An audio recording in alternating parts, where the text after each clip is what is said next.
বন্ধুরা, আপনারা সবাই এই কলেরা নামক রোগটির কথা শুনেছেন বা জানেন। একসময় এই রোগটির কারণে পুরো বিশ্বে তৈরি হয়েছিল মহামারী। এই প্যান্ডামিক অবস্থাটি 1817 সালে তৈরি হয় এবং চলেছিল প্রায় 1824 সাল পর্যন্ত। এটি প্রথম হয়েছিল ব্রিটিশ শাসিত ইন্ডিয়ার ক্যালকাটা নামক শহরে এবং যার ফলে প্রায় 10 থেকে 20 লক্ষেরও মানুষ প্রাণ হারায়। এরপর এটি ছড়িয়ে পড়ে সাউথ এশিয়া, অর্থাৎ বাংলাদেশ, ভুটান, নেপাল ও শ্রীলঙ্কা এবং পাকিস্তান। এরপর এটি চলে আসে সাউথ ইস্ট এশিয়া, অর্থাৎ কম্বোডিয়া, মায়ানমার, থাইল্যান্ড এবং ভিয়েতনাম। ভিয়েতনামে এই মহামারীর কারণে প্রায় 2 লক্ষেরও মানুষ প্রাণ হারায়। এরপর এটি মিডল ইস্ট এশিয়ার দেশগুলিতে ছড়িয়ে পড়ে, যার ফলে প্রায় 7 থেকে 8 লক্ষেরও মানুষ প্রাণ হারায়। এই দেশগুলি হলো সোমালিয়া, আফগানিস্তান, সুদান। এরপর এটি ধীরে ধীরে ছড়িয়ে পড়ে সারা বিশ্বে এবং রূপ নেয় মহামারীর আকারে। আসলে সাধারণত কোনো আক্রান্ত রোগীর মলের মাধ্যমে এই রোগ ছড়ায়। আমাদের দৈনন্দিন জীবনে প্রয়োজনীয় খাবার এবং পানীয় জল যখন কোনো আক্রান্ত ব্যক্তির মল, খাবার এবং ব্যবহারকারী জলের সংস্পর্শে আসে, তা থেকে সেই প্রয়োজনীয় বা দৈনন্দিন জীবনে ব্যবহারকারী জল এবং খাবার দূষিত হয়। পরবর্তীতে উক্ত খাবার ও জল গ্রহণের মাধ্যমে কলেরা জীবাণু সুস্থ মানুষের দেহে প্রবেশ করে আক্রান্ত করে। আসলে এই কলেরা নামক রোগটি হলো একটি ব্যাকটেরিয়া দ্বারা ঘটিত ক্ষুদ্রান্তের সংক্রমণ এবং এই কলেরা সংক্রমণের কার্যকারক হলো ভিব্রিও কলেরা নামক একটি ব্যাকটেরিয়া, যা মানুষের দেহে প্রবেশ করে এবং সাধারণত যে কোনো পরিবেশেই দীর্ঘদিন বেঁচে থাকতে পারে।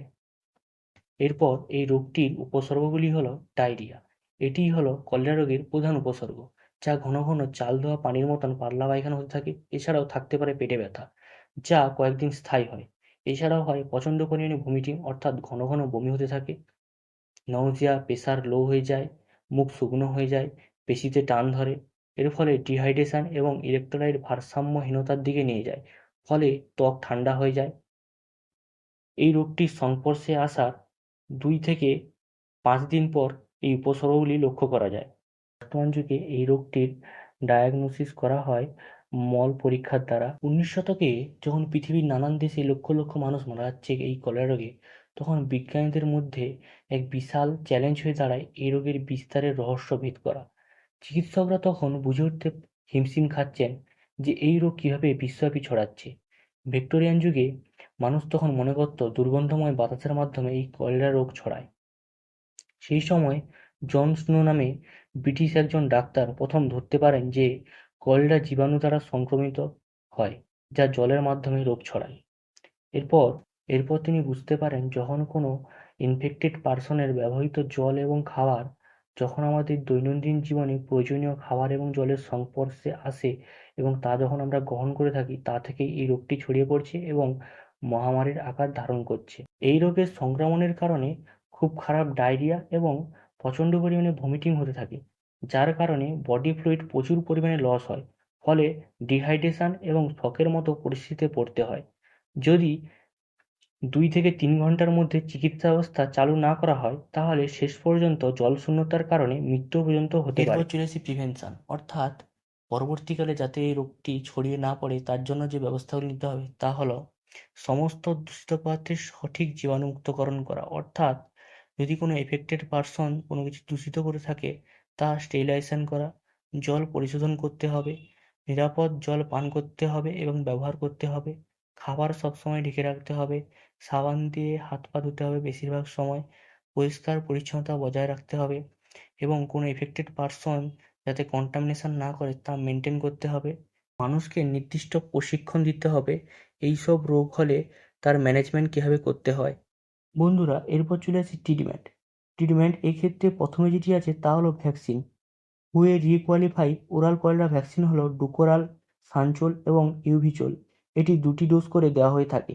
এরপর চলে আসি কলেরা রোগের মেন ট্রিটমেন্ট, অর্থাৎ রিহাইড্রেশন থেরাপি, মানে ওআরএস, ওরাল রিহাইড্রেশন সলিউশন। এটিই হলো কলেরা রোগের মেন ট্রিটমেন্ট এবং এটি প্রথমে দেওয়া হয়ে থাকে।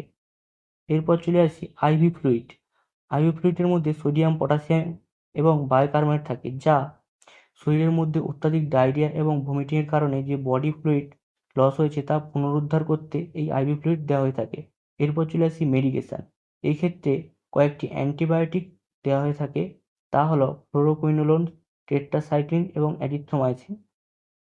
এবং এইসব মেডিকেশান এবং আইভি ফ্লুইড শুধুমাত্র ডাক্তারি পরামর্শে ব্যবহার করা হয়ে থাকে। এবং যদি কারো ডায়রিয়া বা কলেরা হয়ে থাকে, সেক্ষেত্রে অবশ্যই ডাক্তারবাবুর পরামর্শ নিয়ে এইসব ব্যবহার করবেন।